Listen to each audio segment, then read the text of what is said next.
Vengan a mí los que sufren, vengan a mí los que están sin paz, que yo los consolaré, que yo los aliviaré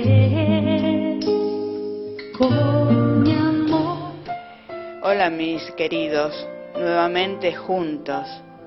Me alegra que nos encontremos para dedicar este tiempo a enriquecer nuestro espíritu. La vida de los hombres no es un breve paréntesis entre dos vacíos silenciosos. En el resucitado se nos descubre ya el final, el horizonte que da sentido a la historia humana. En la resurrección de Jesús descubrimos la fuerza resucitadora del Espíritu. Y es ese mismo Espíritu y ese mismo amor el que nos resucitará a nosotros. Jesús es solo el primero que ha resucitado de entre los muertos. Él se nos ha anticipado a todos para recibir del Padre esa vida definitiva que nos está también reservada a nosotros. Escuchen bien, su resurrección es el fundamento y la garantía de nuestra resurrección. Siguiendo con el tema que habíamos dejado, escuchamos al fray Alejandro Ferreirós hablarnos del misterio de la ascensión del Señor a los cielos y sus consecuencias, desde el programa radial Caminos del Espíritu, emitidos por FM 88.5.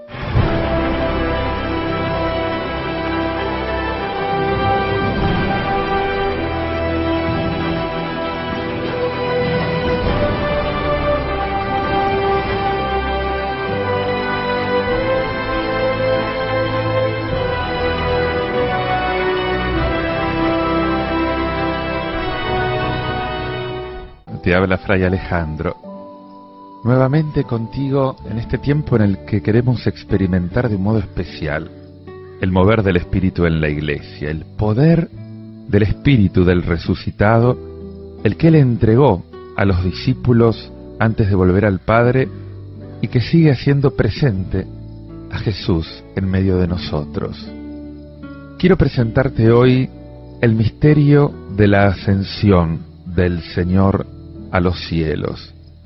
Este misterio que contempla la Iglesia, que marca el fin de la permanencia visible de Jesús en la tierra y el comienzo de una nueva presencia del resucitado en medio de la comunidad creyente, en medio de la Iglesia.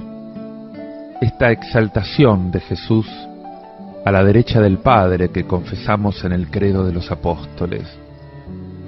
Y por lo tanto, de este aspecto del misterio pascual que completa con la entrega del Espíritu Santo ese tránsito de Jesús por la muerte hacia la vida plena, hacia la vida nueva, que celebramos de un modo especial en el triduo pascual. Te das cuenta que todo este tiempo, estos 50 días de Pentecostés que siguen a la Pascua hasta la fiesta del Espíritu Santo, es una sola gran celebración del misterio del Cristo resucitado, del misterio del Cristo vivo en la Iglesia.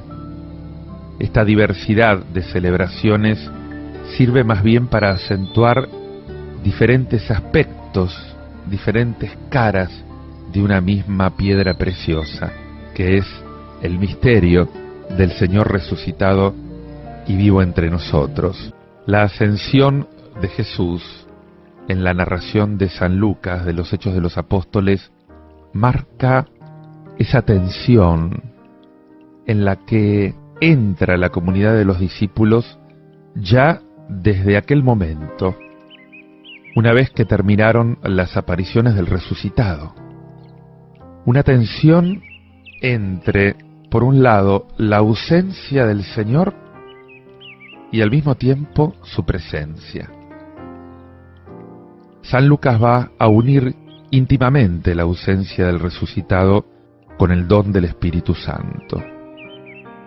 esa insistencia de que los discípulos veían a Jesús subiendo hacia el cielo, seguramente es una alusión a las escenas de la ascensión de Elías, ¿te acordás?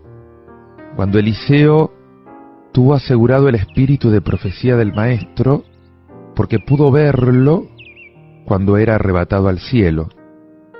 Segunda Reyes 2:10.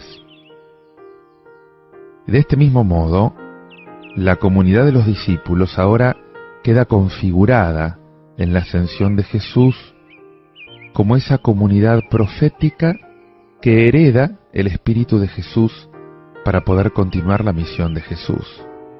O sea, en definitiva, entre el final del Evangelio y el comienzo de los Hechos de los Apóstoles no hay una diferencia de contenido.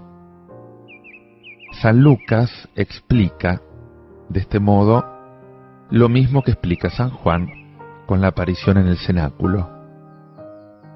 Aquel que se humilló, ahora es aquel que ha subido más arriba para llenarlo todo. Y de hecho, con la ascensión culmina esta especie de círculo que comienza con la encarnación, el envío del Hijo, la encarnación, si se pudiera hablar así, y que se abre la fase de la entrega del Espíritu que da la vida. Y hay algo que tenemos que subrayar en este aspecto de la ascensión del Señor, y es la glorificación de Cristo, que es también la glorificación de la humanidad. Dice una oración en la Iglesia: el día santo en que tu único Hijo, nuestro Señor Jesucristo, habiendo tomado nuestra débil condición humana, la exaltó a la derecha de tu gloria. La humanidad sube a la gloria de Dios. Jesús es el primero, el que abre la brecha del cielo para que atrás podamos entrar nosotros. Nada más glorioso para el hombre que ver al hombre exaltado a la derecha del Padre. Una referencia a la escena de la pasión según San Juan, ¿te acordás? Juan 19:5. He aquí al hombre. He aquí al hombre. Pero ahora tenés al hombre elevado a la derecha del Padre. Acordate del canto de la carta a los Filipenses, capítulo 2, 6:11, nombre sobre todo nombre. Ante él toda rodilla se dobla en el cielo, en la tierra y debajo de la tierra. Hay una segunda consecuencia, y es todo el significado que tiene este hecho para la Iglesia. La glorificación de la cabeza es la esperanza del cuerpo. Y esta imagen es muy útil, es de San Pablo, sobre todo para poder expresar esa dimensión de presencia y de ausencia de Jesús en la Iglesia. Esa frase de la carta a los Efesios 4:15, hagamos crecer todas las cosas hacia Él que es la cabeza, Cristo. Esto ayuda mucho a explicar el sentido de esta fuerza de atracción que hace crecer a la Iglesia. Es el Señor. La Iglesia no crece fundamentalmente porque los hombres la hagamos crecer. La Iglesia crece por las energías que le vienen de Cristo, el don del Espíritu Santo, la predicación de los apóstoles, toda la acción sacramental, la gracia, la fidelidad en el corazón de los creyentes. Y acá hay otra cosa que hay que tener en cuenta. En el camino de la Iglesia, no vamos con una cabeza coronada de espinas y una atención refinada a los miembros, pero tampoco vamos con una cabeza glorificada y un cuerpo hundido en las preocupaciones terrenas como si fueran definitivas. Y esta es la tercera consideración que quiero hacerte. Esa atención hacia los bienes celestiales. Hay muchos textos de hoy que hablan de esto. es importante acentuarlo, pero no de un modo romántico. El pastor que deja a las ovejas en este valle horrible, en medio de los peligros, no es esto. Sino con todo lo que supone nuestra condición terrena. Cuando a veces decimos que ya estamos en el cielo, que el cielo es la vida cristiana, estamos simplificando mucho la cosa. Podemos crear muchas equivocaciones, porque el lenguaje bíblico, el lenguaje mismo de la liturgia, es mucho más adecuado para una catequesis más correcta sobre este punto. Fíjate lo que dice la oración después de la comunión en la misa. Mientras vivimos aún en la tierra, ya nos das parte en los bienes del cielo. O la oración de las ofrendas, que la participación en este misterio eleve nuestro espíritu a los bienes del cielo. ¿Qué significa esto? Significa que hemos comenzado un camino hacia nuestra glorificación, pero seguimos teniendo los pies en la tierra. El Espíritu Santo, especialmente en la Eucaristía, confluye en el cielo y la tierra. En el culto, cuando somos capaces de adelantar esa visión magnífica del Apocalipsis, del pueblo en fiesta, del pueblo en oración. Pero es un pueblo que sigue caminando en la tierra. El cielo llega a la tierra porque el cielo está abierto, pero caminamos hacia la consumación de aquello que ahora comenzó, nuestra salvación, contemplando la presencia de ese Cristo glorioso en el cielo, que sin embargo se hace presente todavía en el pan y en el vino cuando nos dice: esto es mi cuerpo, esta es mi sangre. Cuerpo y sangre resucitados y glorificados en medio de nosotros para alimentar nuestra peregrinación en medio del desierto. Quiero que escuches ahora el relato de los Hechos de los Apóstoles, capítulo 1, versículos 1 al 11. Y fíjate cómo al final de estos 40 días simbólicos que en la Biblia siempre indican la preparación para un gran acontecimiento, Jesús, el Señor, llega a la plenitud de su reino. Dice así: En mi primer libro, querido Teófilo, me refería a todo lo que hizo y enseñó Jesús desde el comienzo hasta el día en que subió al cielo, después de haber dado, por medio del Espíritu Santo, sus últimas instrucciones a los apóstoles que había elegido. Después de su pasión, Jesús se manifestó a ellos, dándoles numerosas pruebas de que vivía, y durante 40 días se les apareció y les habló del reino de Dios. En una ocasión, mientras estaba comiendo con ellos, les recomendó que no se alejaran de Jerusalén y esperaran la promesa del Padre. La promesa, les dijo, que yo les he anunciado, porque Juan bautizó con agua, pero ustedes serán bautizados en el Espíritu Santo dentro de pocos días. Los que estaban reunidos le preguntaron: Señor, ¿es ahora cuando vas a restaurar el reino de Israel? Y él les respondió: no les corresponde a ustedes conocer el tiempo y el momento que el Padre ha establecido con su propia autoridad. Pero recibirán la fuerza del Espíritu Santo que descenderá sobre ustedes y serán mis testigos en Jerusalén, en toda Judea y Samaria y hasta los confines de la tierra. Dicho esto, los apóstoles lo vieron elevarse y una nube lo ocultó a la vista de ellos. Como permanecían con la mirada puesta en el cielo mientras Jesús subía, se les aparecieron 2 hombres vestidos de blanco y les dijeron: hombres de Galilea, ¿por qué siguen mirando al cielo? Este Jesús, que les había sido quitado y fue elevado al cielo, vendrá de la misma manera que lo han visto partir. Mientras los bendecía, se separó de ellos subiendo hacia el cielo.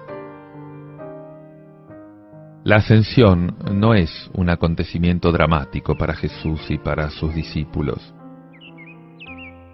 Es como la despedida de un fundador que deja a sus hijos la tarea de continuar la obra, pero sin abandonarlos a su suerte, siguiendo paso a paso todas las vicisitudes de la fundación. Y lo hace mediante su Espíritu Santo. Cristo puede irse tranquilo porque ya se han cumplido las Escrituras sobre él. Y ahora los discípulos empiezan a comprenderlo. Él puede irse tranquilo no porque sus hombres sean unos héroes, sino porque el Espíritu Santo los acompaña siempre, en todas partes, en esa tarea de evangelización. El Señor se puede ir tranquilo porque su Iglesia, en medio de todas las contradicciones de este mundo, y a pesar de las debilidades, de las miserias de cada uno de sus hijos, siempre le va a ser fiel hasta que vuelva. Todo hombre siente en su interior, a la vista de la muerte, el deseo de quedarse en el mundo, de dejar en él algo de sí mismo, de marcharse pero quedándose,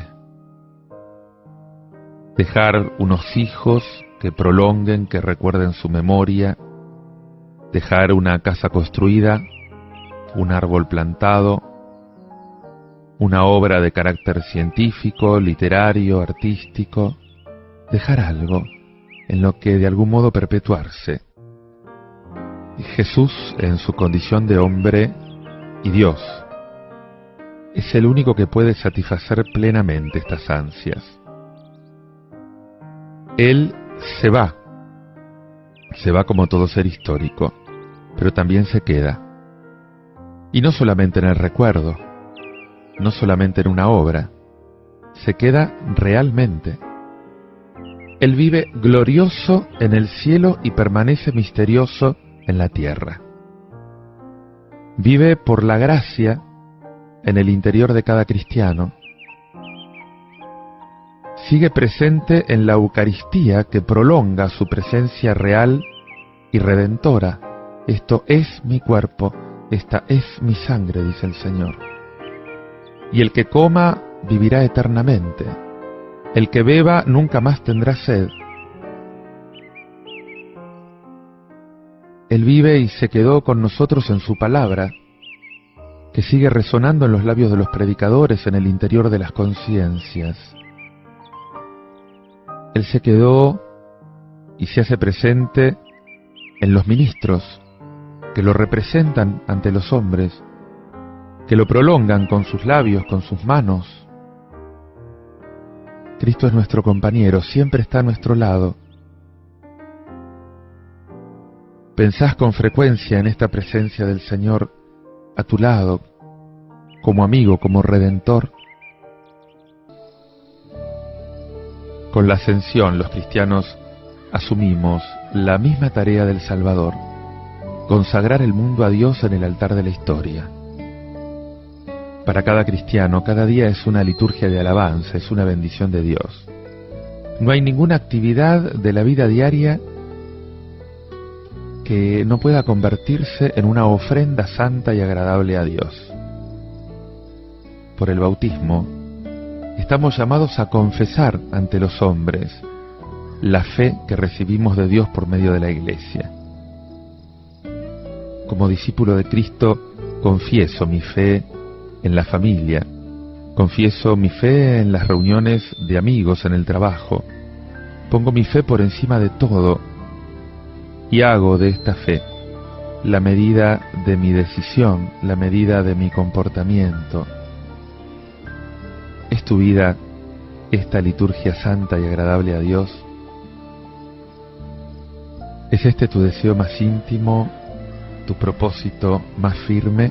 El misterio de la ascensión, el misterio en el cual contemplamos la coronación de esa trayectoria que comienza con el envío, con la misión del Hijo en medio de nosotros, esa misión que implicaba una predicación, que implicaba dar su vida para salvarnos de los pecados, resucitar de entre los muertos y volver al Padre.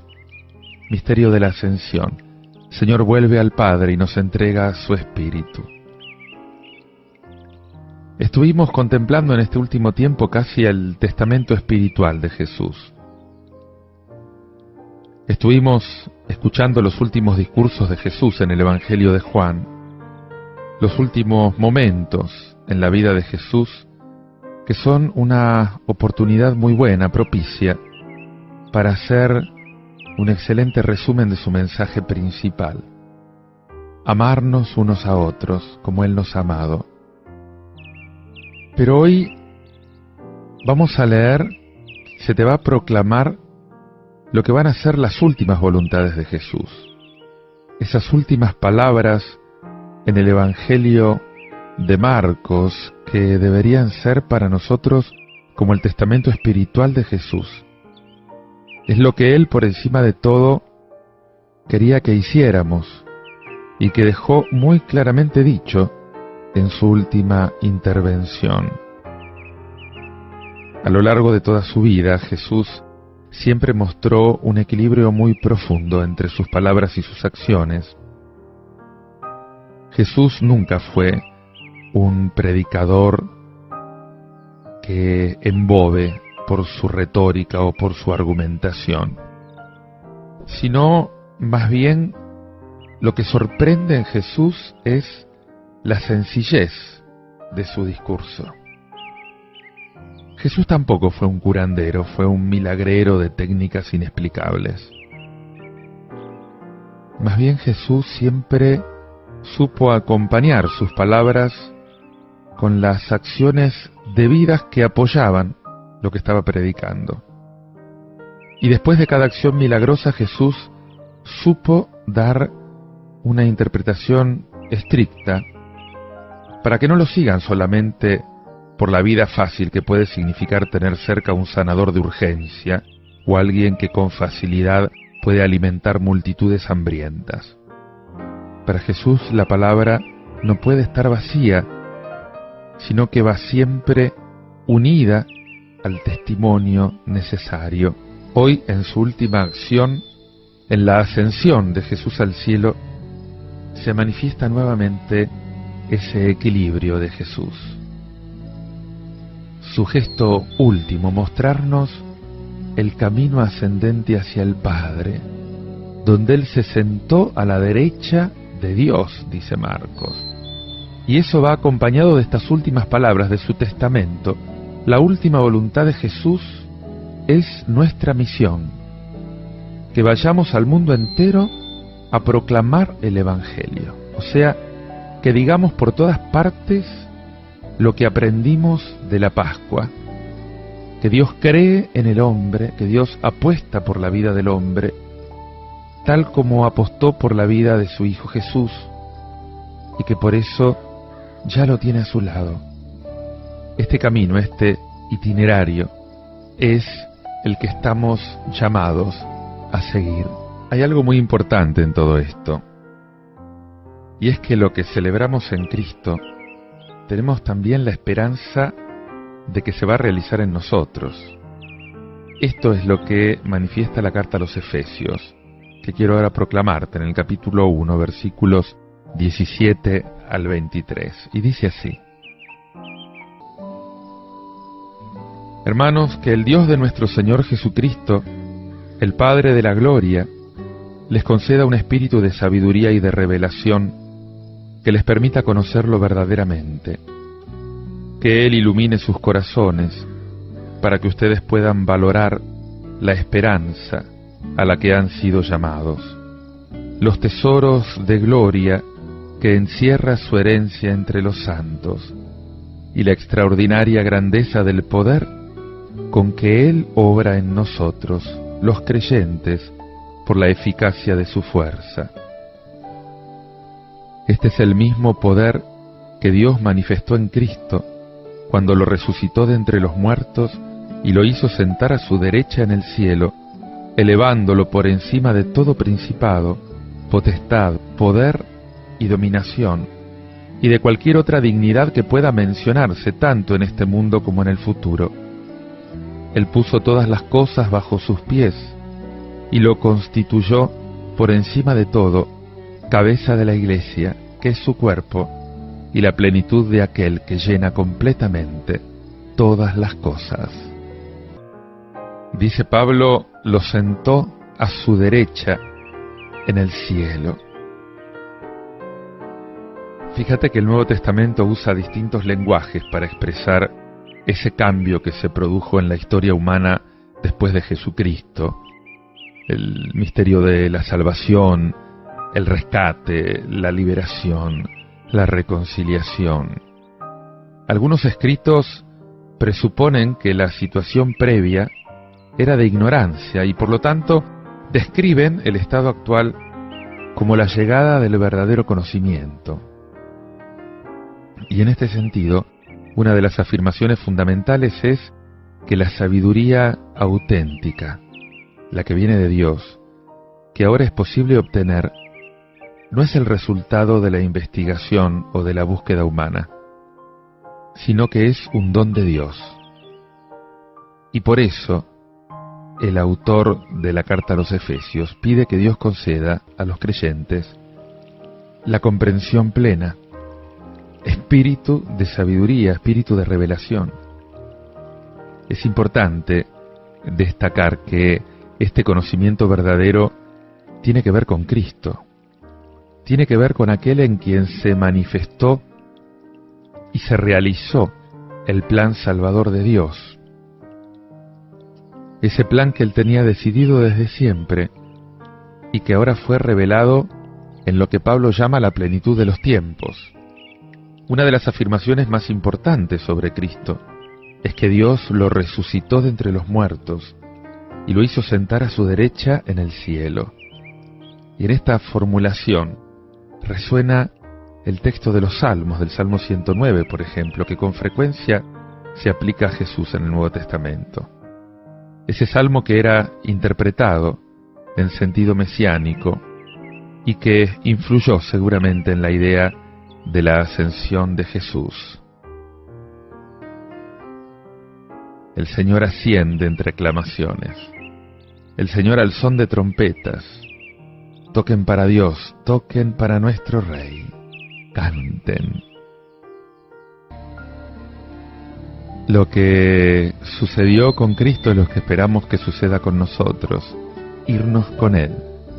Aquel que dijo: yo me voy a prepararles un lugar, y ascendió al cielo, nos mostró el camino para ir al Padre, y ese cielo en el que nos espera para que haya gran fiesta cuando todos lleguemos. Anhelá esto, vivid este anhelo porque es la fuente de nuestra esperanza, para seguir construyendo un mundo cada vez más parecido a ese cielo de Dios. El que no hace nada por cambiar la tierra es que no cree en el cielo. La esperanza del cristiano nos obliga a renovar y a transformar al mundo, para crear ya el cielo aquí en la tierra. Con este anhelo me despido de ustedes y reciban la bendición del Señor y guárdenla en sus corazones.